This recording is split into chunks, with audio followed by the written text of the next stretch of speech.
Allez, salut à tous. On se retrouve avec Stéphane aujourd'hui. On est donc le lundi, on est le lendemain de la fin des championnats d'Europe d'Apeldoorn en salle.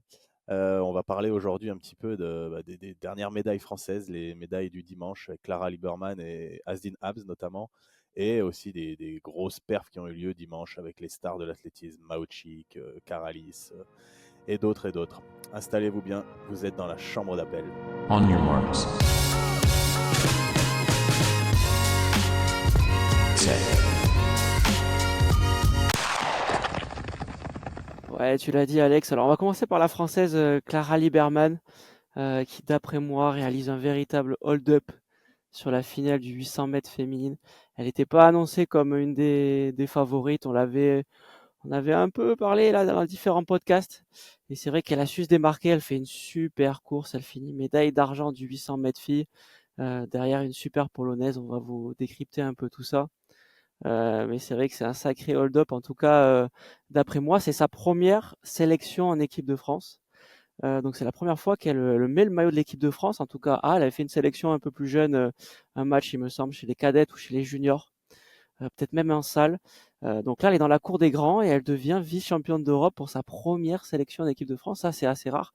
On avait parlé hier de Jimmy Soudril, qui lui aussi podium pour sa première sélection. En tout cas, ces deux athlètes-là portent bien le maillot de l'équipe de France pour leur première sélection.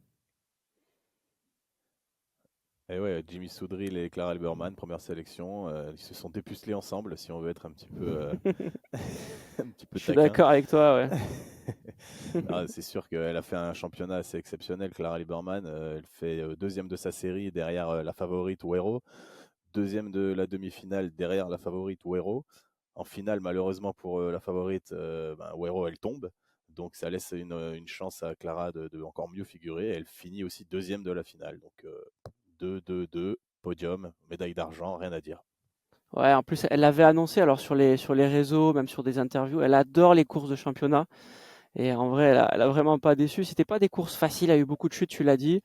Il y avait quand même des concurrentes, même s'il manque quand même, on va pas se mentir. Renelle Lamotte, évidemment, cinquième des Jeux l'hiver dernier. Il en manque aussi d'autres, mais comme Kelly Hawkinson qui s'est pas présentée, mais elle a su tirer son épingle du jeu. Elle finit donc derrière la polonaise, Yellogs, il me semble que Yellogs comme ça, ouais, derrière 2/10 seulement d'avance sur la française. Donc ça, c'est rien. C'est vraiment pas beaucoup. Elle a enflammé un dernier tour de folie. C'est un passage en 1 minute 02 aux 400 mètres. Clara, elle était sixième à ce moment-là de la course et elle finit en 2,02. Donc ça veut dire qu'elle a fait une course en négative split, ce qu'on appelle. Ça veut dire qu'elle a fini plus fort que ce qu'elle a commencé. Son deuxième 400 est plus rapide que son premier 400. Et c'est la Slovène Horvat qui finit troisième. Elle avait fini elle de deuxième, il me semble, la Slovène en 2023. Donc c'est vraiment une grosse course tactique pour Clara Libernan. Tu l'as dit, deuxième, deuxième, deuxième. En finale, ça c'est assez rare. Et à souligner également, ça c'est la petite touche un peu de stat, on va dire. C'est la quatrième médaille consécutive pour une Française sur un 800 mètres lors des championnats d'Europe. Donc René Lamotte, il y a eu Agnès Ralaouari et Anaïs Bourgoin. Et là, le 800 mètres se porte vraiment très bien. On a hâte de voir ce que ça va donner cet été avec René Lamotte, évidemment, tête d'affiche du 800 mètres féminin. Ouais, tu l'as dit, elles vont être quatre à se battre pour les minima pour les mondiaux de Tokyo, qui sont, on le rappelle, à 58-51. Ça, c'est les minima de la Fédération française d'athlétisme. On va voir si on arrive à qualifier trois filles sur 800 mètres, ça serait vraiment une belle chose. Et moi, j'aimerais quand même tirer mon chapeau à l'entraîneur de Clara Lieberman, qui est aussi l'entraîneur de Agathe Guillemot, Marc Creuset, au Haute-Bretagne Athlétisme, qui apparemment a quand même pigé quelque chose dans l'entraînement du demi-fond, parce que il forme des athlètes, c'est des athlètes qu'il a depuis un bon bout de temps, il les forme, il les fait arriver au plus haut niveau national, puis maintenant international, avec cette capacité à faire des médailles en fait, à gagner des courses et à finir fort sur les courses. On l'a vu avec Agathe Guimau, on le voit avec la Clara Lieberman. Donc un grand coup de chapeau à Marc Creuset. Et on sait aussi que c'est l'entraîneur de Lena Candiciono qui est un peu passé à côté ce week-end à Apeldoorn, mais qui avait fini quatrième l'année dernière à Rome. Donc voilà, félicitations au coach. C'est important de mettre en avant les athlètes, mais aussi les entraîneurs. Ouais, pour fermer cette petite parenthèse sur Clara, Clara avait un record à 2,07 en 2022 et là elle fait 2,00. Donc grosse progression, tu l'as dit. On enchaîne avec Jacob Ingebrigtsen, le Norvégien. On va pas vous le représenter encore une fois, mais il domine. franchement, c'est même plus dominé. Il est là sur une autre planète. Il a dominé encore une fois le 3000 mètres lors des championnats d'Europe en salle. C'est la 4e fois qu'il est titré en salle. Ça n'est jamais arrivé. Aucun athlète dans aucune des disciplines, homme ou femme, a réussi cet exploit-là. Donc ça, c'est assez dingue. Ce week-end, il a enchaîné 4 courses. On l'avait vu avec Alex sur un précédent podcast. Jeudi, vendredi, le 1500, samedi, dimanche, le 3000. Il a banalisé complètement cet enchaînement sur 1500, sur 3000. C'est la 3e fois de sa carrière qui remporte les championnats d'Europe en salle sur 1500, 3000. C'est assez dingue ce qui s'est passé. À noter qu'Asdin Habs, encore une fois, il décroche une médaille. Donc ça, c'est super. Il a fini deuxième vendredi, il me semble, ouais, sur le 1500, sur la finale. Là, cette fois-ci, il finit médaille de bronze derrière le Norvégien et un très costaud anglais quand même. On en avait parlé, George Miles, qui, euh, qui a très bien couru quand même, il faut le dire. Mais Azzedine, en tout cas, il se construit un joli palmarès, ça c'est sûr. Ouais. Bah, Habs, c'est le premier athlète français à ramener 2 médailles d'un même championnat d'Europe indoor. Donc déjà, c'est pas anodin, c'est une sacrée performance. Surtout quand on sait qu'en fait, il fait ces 2 médailles derrière l'ogre Jacob Ouais. Ingebrigtsen. Il est imbattable, Jacob Ingebrigtsen, surtout au niveau européen. Alors, au niveau mondial, on a vu qu'il a été battu sur le 1500 des JO notamment, que ce soit à Tokyo ou à... Non, pas à Tokyo, que ce soit à Eugene ou à Paris cet été. Mais au niveau européen, Jacob, que ce soit en cross, sur 1500, sur 3000 mètres, sur 5000 mètres, il est imbattable. Donc Asdin, il a la chance et la malchance de faire partie de la génération de Jacob Ingebrigtsen, et il arrive quand même, lui, à faire ses médailles derrière, médaille d'argent, médaille de bronze. Donc grand coup de chapeau à Asdin Habs. Et surtout que bon, j'ai vu des interviews de lui où il disait que c'était un peu dur pour lui, l'enchaînement des 4 courses, c'était ce qu'il était venu chercher, donc 2500 mètres puis 2 3000 mètres, travailler ses enchaînements. Il a dit qu'il était en galère en qualif du 3000 mètres, donc samedi.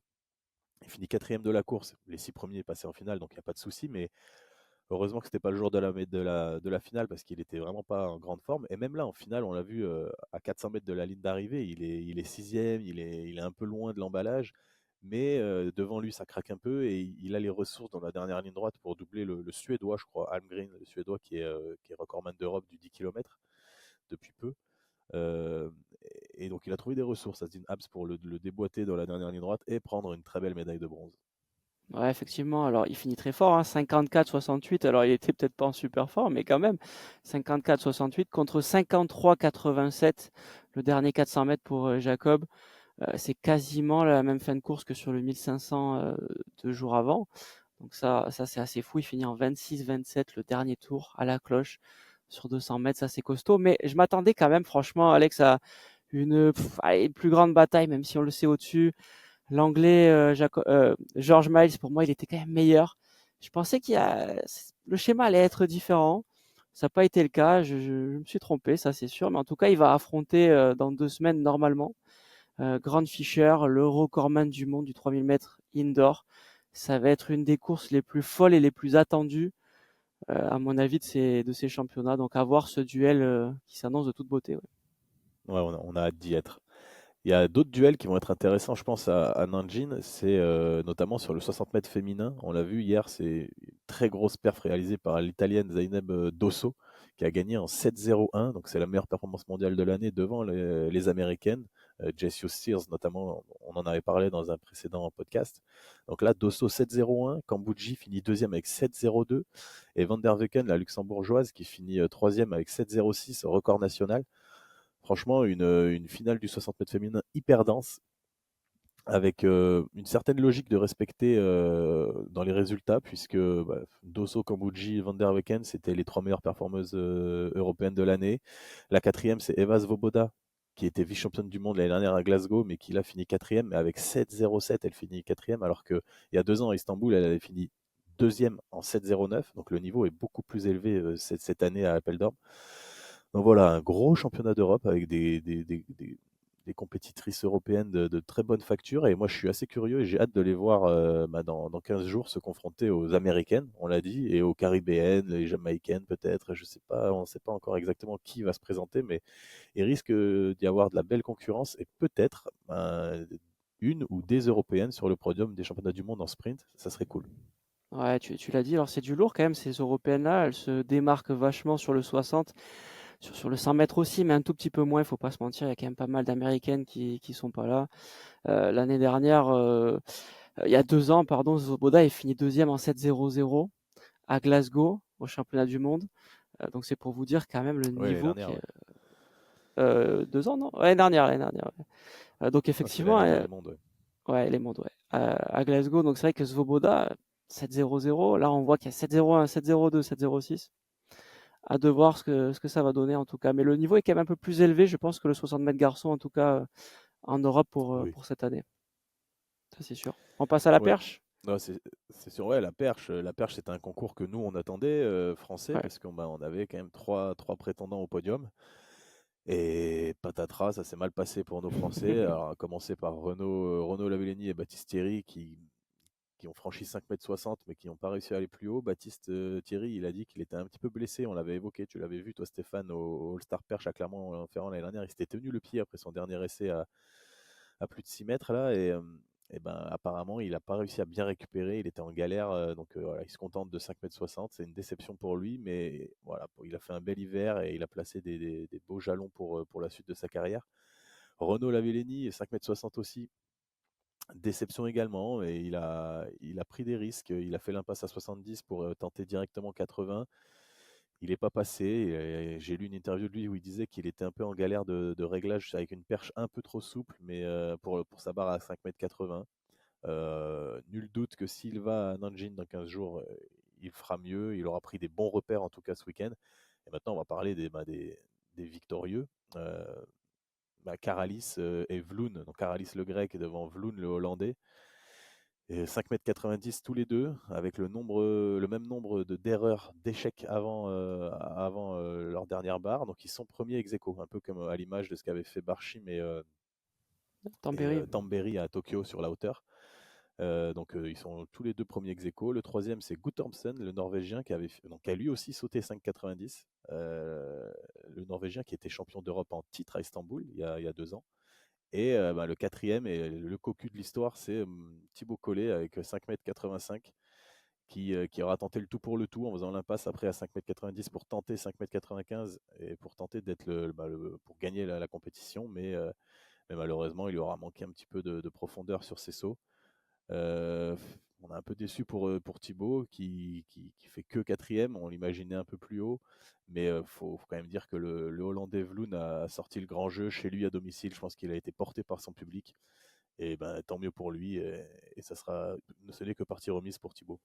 Ouais, tu l'as dit. Alors Vloun, c'est assez rare de voir un perchiste émerger comme ça aussi vite, en tout cas sur un championnat. Alors, il est cinquième des championnats du monde quand même, c'est pas rien il y a 2 ans.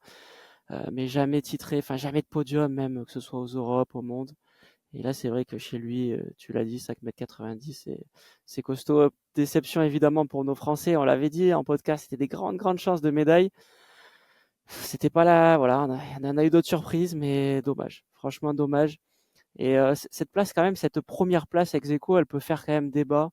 On le sait, chacun va un peu de ses avis sur les commentaires. On voit pas mal de réactions sur les réseaux sociaux. On comprend pas trop comment, en sport de haut niveau et notamment en athlétisme, où tout est comparé, tout le temps, il y a des égalités. Donc je sais pas trop, chacun a son avis. Alex va nous dire un peu le sien. Moi, d'après moi, c'est vraiment une erreur. C'est plus du sport, c'est plus ce qu'on attend en tout cas de l'athlétisme. Et il aurait fallu qu'un champion. Alors comment les départager? Dans certains cas, on redescend d'une barre, peut-être de 4-5 centimètres, et on voit comment ça se passe, Bah, qui va passer le premier. la règle, elle existe, hein. Si jamais. Là, en fait, il aurait proposé, un peu comme Tamberi et Barshim à Tokyo, il aurait proposé de partager la médaille d'or. Si jamais il refuse, et c'est ce qui s'était passé aussi cet été au JO à Paris entre l'Américain au 100 hauteur, je ne sais plus comment il s'appelle cet Américain, et le Néo-Zélandais Hamish Kerr. C'est ça. Ils auraient pu être premiers ex aequo, mais je ne sais plus lequel des deux avait dit qu'il ne voulait pas. Je crois que c'est l'Américain. C'est l'Américain qui dit non, moi je veux ma médaille d'or tout seul. Et au final, il se Au final, retrouve il finit à faire un deuxième. barrage et il finit deuxième derrière Amishker. La règle, elle existe si jamais il refuse, comme dans ce cas-là, Amishker et l'Américain, ils refusent de partager la première place. La règle, c'est Ils ont un quatrième essai à la hauteur à laquelle ils ont échoué. Donc là, ça veut dire qu'ils auraient eu, Vloun et Karalis, ils auraient eu un quatrième essai à 5,95 m. Si jamais aucun des deux passe, ils sont toujours ex aequo. Ils redescendent à la barre d'avant. Ils ont 3 essais. Si personne passe à 5,90, ils redescendent à 5,85, ils ont 3 essais, ainsi de suite, jusqu'à ce qu'il y en ait un qui échoue et un qui passe. Donc ça peut même redescendre jusqu'à 5,60 m s'il faut. Euh, donc ça peut être assez coûteux nerveusement, ça peut physiquement, mais la règle, elle existe. Alors tu le dis, ça fait débat sur cette place ex aequo, ça fait des belles images, hein. On se souvient de Tamberi, Barshim à Tokyo, c'était vraiment une belle image, et ça a un petit peu démocratisé cette pratique de se partager la médaille d'or. Mais moi, je suis assez d'accord avec toi, je trouve ça dommage. La France au foot à la Coupe du Monde au Qatar en 2022, ils se font match nul contre l'Argentine. Mais c'est comme si là, il n'y avait pas les tirs au but et qu'on se disait, bon, ok, ben, la France et l'Argentine, vous êtes championnes du monde. Ben non, ça n'existe pas dans le sport de très très haut niveau. Pour moi, ça ne doit pas avoir sa place. S'il existe un règlement qui permet de se départager, eh ben, on se départage. Après, par exemple, sur un sprint, quand le premier, ils sont ex aequo au même centième et ils sont ex aequo dans le même millième, ok, là, il y a ex aequo parce qu'on ne peut plus les départager. Ça peut arriver, ça peut exister. Mais là, pour le coup, pour moi, ça ne devrait pas exister. Après, peut-être que Karalis s'attendait quand même à remporter beaucoup plus facilement, entre guillemets, ce titre-là. Je pense qu'il n'a pas voulu prendre de risques. Parce que je le voyais quand même peut-être se dire, mince, je veux être seul premier, j'ai de la marge, je suis tenant, enfin, je suis premier au bilan. On va se départager. Finalement, non. Donc peut-être qu'il n'était pas dans la forme de sa vie. Il n'a pas risqué de se faire battre par le Néerlandais Vloed. C'est possible aussi. Bah, Caralis, on l'a vu hein, sur un saut, il a lâché sa perche, il s'est fait une grosse frayeur, il est retombé sur le tapis certes, mais à mon avis, il a eu une grosse montée d'adrénaline. Et après, il n'a plus réussi à piquer. Il passait à travers, il n'arrivait plus à piquer. Donc, je pense que quand on lui a proposé d'être premier ex aequo, ça l'a plus soulagé qu'autre chose en se disant, ok, j'ai plus à sauter, j'ai plus à piquer. À voir d'ailleurs comment il va réagir à cet incident, parce que si jamais il n'arrive plus à piquer, ben, ça va être compliqué. On sait que ça existe. C'est un phénomène qui existe chez les perchistes. Ça a touché tous les grands perchistes quasiment. Mais je pense qu'on fera un petit podcast spécial sur ça dans les semaines ou mois à venir, sur les peurs des perchistes suite à des chutes comme ça. Ou quoi. Donc en tant que perchiste de haut niveau, tu vas pouvoir aussi nous donner quelques billes. C'est déjà Ouais, d'écouter ça, ouais. j'ai quand même un record à 3,20 m en STAPS, hein, donc c'est quand même pas si mal, hein. Bah, c'est pas si mal, hein. Franchement, c'est pas si mal. On enchaîne avec le 4x4. Alors là, tu parlais d'adrénaline juste à l'instant, et c'est vrai que cette course-là, elle est assez folle. Il s'est passé quand même des dingueries parce que les Pays-Bas, ils sont clairement intouchables. C'est une tradition chez eux, le relais. On en avait parlé avec le relais mixte, conclu de la meilleure des manières par Fenkebol. Pays-Bas, premier chez les garçons, premier chez les femmes. Rien à dire. Relais mixte Ils également. remportent, voilà, 3 médailles d'or sur 3 possibilités. Franchement, ça c'est super. Je sais pas si c'est déjà arrivé. On n'a pas fait les recherches, on les fera. Mais ça c'est super moment en tout cas d'émulation dans ce cocon à Apeldoorn. Alors pas de podium pour la France. On l'avait dit, ça a risqué d'être un peu chaud. Il y avait vraiment des très très bonnes équipes. Mais la France, pas de podium. 5e place chez les femmes et chez les hommes. C'est quand même pas mal. C'est quand même pas mal. C'est 2 records de France. Mais il a manqué un tout petit peu pour se démarquer face aux grosses équipes. Ouais. Ah ouais, franchement, record de France chez les gars, record de France chez Ouais. les filles, et tu finis que 5e des Europes. C'est tout. C'est dire la densité du niveau européen sur le 400 mètres et plus largement le 4x4 du coup.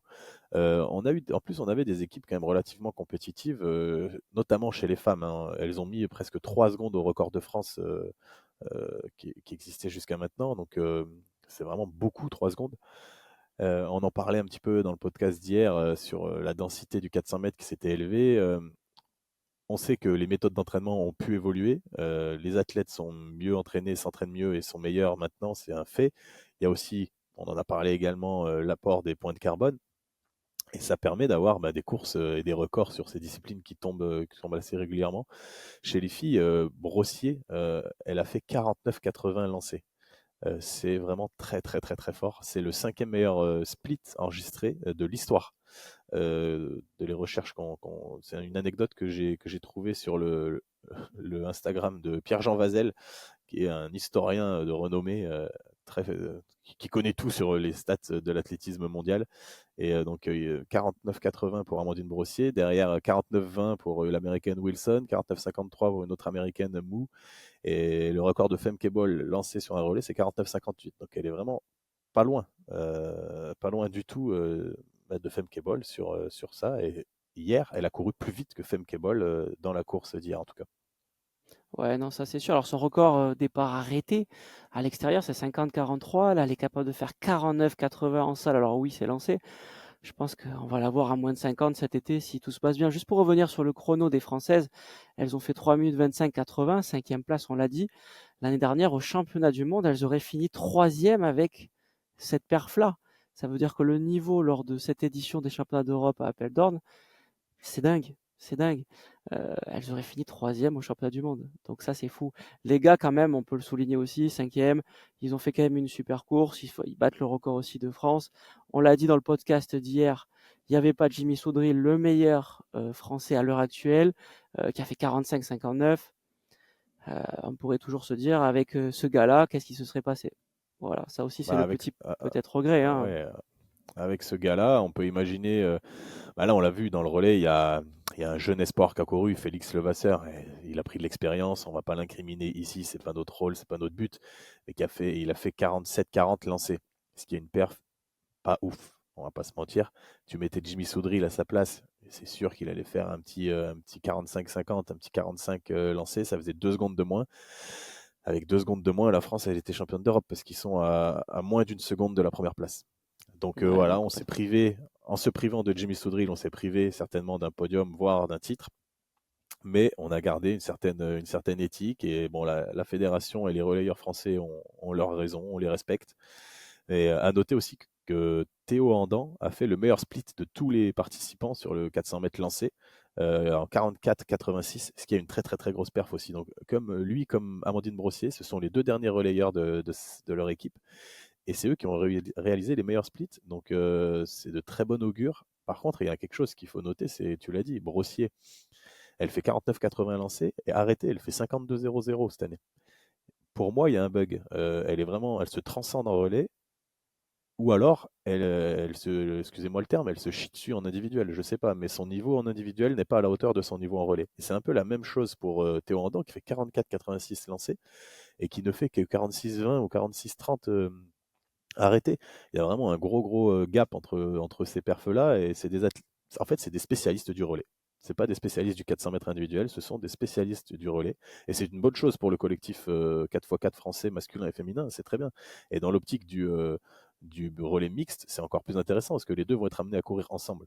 Donc on a hâte de les voir alignés ensemble cet été sur un 4x4 mixte. Ouais, complètement, tu l'as bien dit. On enchaîne avec le lancer de poids. Alors là, pas de française, malheureusement. On n'avait même pas parlé au championnat de France élite. Mais quand même une grande réussite pour les Pays-Bas. Médaille d'or pour Schlinder, 20,69. C'est la meilleure perf mondiale de la saison. Record des Pays-Bas. C'est une très très grosse performance. Alors on n'en parle pas souvent dans nos podcasts du lancer de poids. On s'adapte aussi à l'actualité un peu de l'athlète et de leur champion. Mais elle bat quand même la championne olympique allemande, qui n'était pas du tout au niveau, 19,56 m. Ça, c'est vraiment pas une bonne perf pour elle. Alors, elle a déjà fait 20,00. C'est pas non plus une super perf, mais elle est championne olympique avec 20,0. La Schneider, elle finit quand même première, 20,69. C'est une bonne perf, quoi. Quatrième meilleure perf ces 15 dernières années. Euh, je pense que ça, c'est du lourd, ça, c'est sûr. Ouais. Ben ouais, comme tu le dis, elle met 1 mètre, plus d'1 mètre à la championne olympique Ogun Leye. Donc elle gagne avec 1,10 m d'avance, c'est vraiment impressionnant. C'est ouais, comme tu l'as dit, la quatrième perf de ces 15 dernières années, derrière Valérie Adams. Je parle de ces 15 dernières années parce que au niveau international de all time, j'ai pas envie d'en parler parce qu'on sait que dans les années 80, 90, il y avait vraiment beaucoup de dopage et sur le poids féminin, c'était scandaleux. On sait vraiment maintenant que les perfs ne sont pas valables. Il faudrait presque même on va dire, effacer les records du monde et les perfs qu'il y avait à l'époque parce que c'est du grand n'importe quoi. Donc si on regarde sur les 15 dernières années, donc elle est derrière Valérie Adams qui avait lancé à 21-24, elle a fait 20-69, mais elle est au même niveau que des filles comme, elle est un peu devant même que des filles que la Canadienne Mitton ou l'Américaine Carter qui ont fait des médailles olympiques et internationales. Donc là, je pense qu'elle s'est vraiment placée sur l'échiquier du lancer de poids féminin pour les années à venir. Après, elle a certainement profité de l'excellente ambiance qui était acquise toute à sa cause ce week-end chez elle à Apeldoorn pour se transcender. Mais voilà, c'est vraiment pas une perf anodine de ce qu'a fait Jessica Schilder ce week-end. Ouais, tu l'as bien dit. Puis elle explose, il me semble, son record de 40 centimètres, hein, donc au lancer de poids, c'est pas rien, ça c'est sûr. Donc en tout cas, on a hâte de la voir sur d'autres championnats. On passe à la hauteur fille. Maouchik, impériale encore une fois, on l'avait déjà dit. Elle était intouchable. Alors c'est pas de la grande Maouchik du 2,10 m de l'été dernier à Paris, mais elle fait quand même 1,99 m. Elle s'arrête à son concours, elle vise même pas plus haut. On va l'attendre mieux, ça c'est sûr, elle va monter en forme au championnat du monde, mais l'Ukrainienne Maouchik, championne d'Europe encore une fois, j'ai l'impression que c'est vraiment facile. C'est d'une facilité déconcertante, le niveau est assez bas, il faut pas se mentir aussi. 4 barres, 5 sauts, un échec, et après elle tente même pas plus haut, elle sait qu'elle a gagné. Et ça s'arrête là. À noter quand même que les Ukrainiens gagnent en garçon, gagnent aussi chez les filles. Donc c'est quand même une terre de son hauteur, ça c'est sûr pour les Ukrainiens. Ouais. Ouais, j'ai pas grand-chose à rajouter. Comme tu dis, Alors, c'est la ils ont classe, deux faut médailles se le d'or, dire. les Hein. Ukrainiens. Ouais, ouais.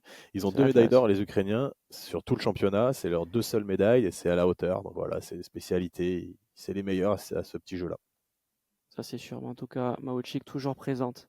Épreuve combinée, on en a parlé beaucoup chez les garçons. On va en parler aussi chez les filles, mais un peu plus court peut-être.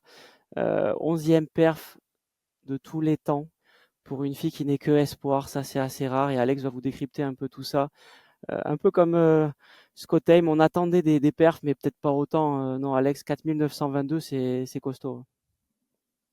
Ouais, là, franchement, la Finlandaise Vaninen, qui était favorite, hein, on va pas se le Oui. cacher, qui monte en puissance ces dernières années. Elle a gagné le championnat d'Europe, le championnat du monde chez les juniors. Voilà, on la sent venir, on la voit arriver depuis quelques années. Mais là, 4922, tu l'as dit, c'est la 11e perf mondiale de tous les temps. C'est très très fort. Elle est devant une Hollandaise, Docteur, qui a fait 4826, c'est une très belle perf aussi. Troisième, c'est O'Connor, l'Irlandaise, 4781. Les quatre premières de ce pentathlon féminin battent leur record. En tout, il y a 7 records personnels. Si on fait le cumul entre l'heptathlon masculin et le pentathlon féminin, il y a une pluie de records personnels, de records nationaux. C'était exceptionnel. Donc je ne sais pas si cette piste d'Apeldoorn, elle mesure peut-être que 166 mètres ou j'en sais rien, mais en tout cas, terre de grosses performances. Et Van Inen, il faut continuer de la suivre parce que c'est une vraie combinarde. Elle ne gagne que le poids, entre guillemets, sur les 5 épreuves. Mais par contre, elle est première, deuxième, troisième ou quatrième au pire dans toutes les disciplines. Donc elle est vraiment forte de partout. Et en plus, si on se projette un petit peu sur l'été et les pentathlons, alors ouais, pour l'instant, elle n'est pas ouf sur le 200 mètres. Elle a couru que 24-30 son record, ce qui est loin d'être fou, certes. Par contre, elle lance bien le javelot. Elle a déjà fait presque 50 mètres. Donc ça, on sait que c'est un gros avantage. Son record à 6391 points ne va pas tenir longtemps sur l'heptathlon. Elle va vite se rapprocher des 6006, 6007 à mon avis et pouvoir potentiellement prétendre à des médailles au championnat du monde à Tokyo. Même si, on va le rappeler, là à Apeldoorn, il n'y avait pas Katharina Johnson-Thompson, il n'y avait pas donc la Britannique, il n'y avait pas la Belge Nafisa Toutiam, il n'y avait pas l'autre Belge Nourwitz qui avait déjà fait plus de 4900 points aussi au pentathlon. Donc voilà, on va pas Et pour se rendre s'emballer, compte, mais à mon avis, c'est une petite jeune. ouais, t'as raison. Complètement. Et pour se rendre compte un peu de la perf 4922, le record de France de Nana Djimou, je pense que beaucoup de spécialistes la connaissent, c'est 4723. Donc ça veut dire qu'avec cette perf, qui est le record de France, elle serait que quatrième, entre guillemets, de ce championnat. Donc tu l'as dit, Alex, Cinquième l'hepta, même. Parce que... cinquième même, ouais. L'hepta et le ouais. penta, c'est peut-être les deux épreuves les plus relevées de ces championnats d'Europe. En tout cas, en densité, c'était assez fou. Ouais. C'était vraiment sympa à suivre. On a cité beaucoup de stars de l'athlétisme mondial. On en a un dont on n'a pas parlé. C'est Leonardo Fabri, l'Italien, qui a un record à presque 23 mètres, qui concurrence de temps en temps Cruiser, Kovac et tous les cadors du lancer de poids masculin. Et là, ben, lui, il est passé à la trappe totalement dès les qualifs. Il s'est même pas qualifié pour la finale. Il fallait faire autour de 20,50 m pour se qualifier en finale et il a même pas été capable de faire plus de 19,50. Euh, ne sait pas ce qui lui est arrivé. J'ai cru lire qu'il avait des problèmes perso, qu'il avait un peu impacté ces derniers temps. Donc on espère qu'il n'y a rien de grave pour lui et qu'il va revenir parce que en plus c'est un personnage, Leonardo Fabri. Donc on a hâte de le revoir à son meilleur niveau sur les compétitions internationales. Ouais, tu as tout bien dit. On a fini un peu pour ce compte rendu un peu individuel. On passe assez rapidement à ce qu'on vous dit depuis quelques podcasts, notamment hier. La placing table, c'est quelque chose de très important pour chaque pays participant. La France est quand même démarquée. Alors, on l'avait annoncé que ça allait être compliqué de rester premier comme hier à la placing table. Les Pays-Bas sont passés devant. On le savait. Après deux relais assez exceptionnels, c'était une évidence. Donc, les Pays-Bas se classent première équipe. La Grande-Bretagne deuxième et la France quand même, la France troisième, ça c'est super. On était cinquième il y a 2 ans, là on est troisième, on gratte 2 places. Alex, tu peux nous rappeler assez rapidement la placing table peut-être, comme tu l'as fait hier, pour ceux qui ne nous écoutent qu'aujourd'hui. Ouais, la placing table, je le redis, c'est une médaille d'or. Donc t'es premier, ça rapporte 8 points à l'équipe de France notamment. La deuxième place rapporte 7 points, la troisième place 6 points, jusqu'à la huitième place qui rapporte 1 point. On fait le cumul de toutes les places de finalistes de toutes les personnes de chaque pays et on arrive à un total de points qui nous classe. Pour moi, c'est la façon de comparer les pays qui représente au mieux comment dire, la force la force du pays et la densité, on va dire. Et c'est pour ça que si on compare ça à la médaille, au tableau des médailles, la médaille table, la France, on n'est que septième parce qu'on n'a qu'une médaille d'or. Mais en tout, on a 8 médailles, mais on n'en a qu'une en or. Et on sait que le classement du tableau des médailles, c'est le nombre de médailles d'or qui prime. Les Pays-Bas ont fait 9 médailles, dont 7 en or. Exceptionnel. Je pense qu'ils ont bénéficié du home advantage dont on avait parlé l'année dernière pendant les JO de Paris, qui nous a bien réussi en général pour les JO de Paris, mais pas forcément à l'athlétisme. En tout cas, les Pays-Bas, ils en sont vraiment bien sortis. Là, pour rappel d'orme, et nous, bon, septième à la table des médailles. Par contre, on est troisième à la placing table, et à mon avis, c'est celle-là qu'il faut retenir. Donc on peut dire quand même qu'on est fait partie du top niveau européen. 8 médailles, tu l'as dit. Alors 8 médailles, c'est le meilleur résultat depuis 2013, depuis Göteborg 2013. Ça veut dire que depuis 2013, la forme peut-être de l'équipe de France descend, monte. Cette année, c'est une super année. Donc ça, il faut le dire. Romain Barras, le sélectionneur un peu de l'équipe de France, si on peut l'appeler comme ça, avait l'air super content de ses résultats. Euh, donc franchement, pour conclure sur un peu tout ça, moi j'ai l'impression quand même que les championnats d'Europe ils se sont achevés vraiment sur une super ambiance. On l'a vu, les Français ils ont réussi à se démarquer. On a une équipe de France qui est ultra dynamique. On a des super jeunes. Je pense notamment à Agathe Guillemot, c'est la seule médaillée d'or. Il y a sa coéquipière d'entraînement aussi, Clara Liberman, Marie-Julie Bonin, Habs qui est aussi avec beaucoup d'expérience. Je ne sais pas si on surfe un peu comme tu l'as dit sur les Jeux Olympiques de l'année dernière, peut-être. C'était les premiers championnats après les Jeux Olympiques de Paris, donc peut-être que ça a un effet, je ne sais pas. Ouais. Bah, du À coup, voir à en ce tout cas, ouais. sujet-là, je pense qu'il faut aussi être capable de relativiser un petit peu toutes ces performances, dans le sens où, on l'a dit, tous les meilleurs athlètes internationaux européens n'étaient pas présents. Mais une fois qu'on a dit ça, on peut aussi dire que nous aussi, nos tout meilleurs athlètes internationaux n'étaient pas tous présents. Hmm. Renel Lamotte n'était pas là, tu l'as dit. Gabriel Tual n'était pas là. Kevin Mayer n'était pas là. Donc Mackenson aussi, on peut le citer, Sacha hein, ouais. Zoya n'était pas là. Mackenson, voilà. Il y en a. Nous aussi, il nous manquait nos meilleurs athlètes. Donc voilà, il faut quand même remettre dans son contexte ce championnat. C'est un championnat d'Europe indoor après une Olympiade. C'est le premier championnat après une Olympiade. On sait qu'il y a vraiment un relâchement pour beaucoup d'athlètes de très très haut niveau après une longue Olympiade. Donc voilà, on va attendre maintenant. En tout cas, c'est une bonne base de poser. Il y a des bons jalons de poser. On va pouvoir construire là-dessus. Et dans ce sens, je pense que Romain Barras est très content. On a vu des nouveaux visages qui se sont exprimés au plus haut niveau dès leur première sélection. On en a parlé. Et ça, c'est super intéressant. Maintenant, on va attendre la sélection pour les championnats du monde à Nanjing en Chine qui va sortir normalement dans la journée là. Et pour voir un petit peu, ça sera une équipe de France très réduite, hein. Il y aura beaucoup moins d'athlètes qu'à Apeldoorn. Il y aura une dizaine d'athlètes, d'après ce que j'ai lu sur une interview de Romain Barras. Mais ça sera des athlètes qui iront là-bas pour jouer les finales et les médailles. En tout cas, pour moi, la petite révélation quand même de cette médaille française, des médailles françaises, c'est Clara Liberman. C'est pour moi le hold-up. Et si je devais en retenir, allez, qu'une grosse performance ou Je mettrais Cambodge sur les qui pour moi va peut-être exploser tous les records cet été. Toi, t'en penses quoi, toi, Alex?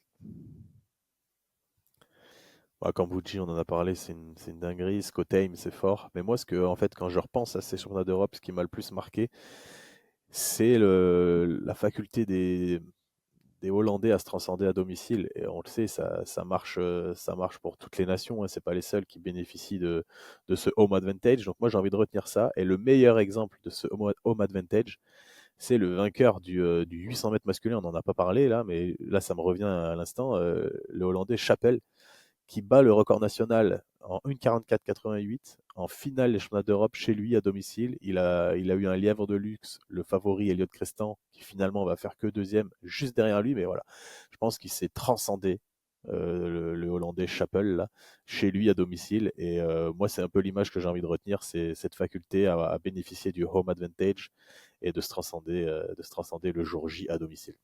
Ok, bon, c'est bien résumé. En tout cas, on se retrouvera pour les mondiaux à Nanjing du 21 au 23 mars en Chine. Et j'espère que la France, dans un contexte un peu plus international, pourra encore une fois se démarquer avec des médaillés. Yes, à très très bientôt les amis. À bientôt. Allez, vous étiez dans la chambre d'appel. Ciao.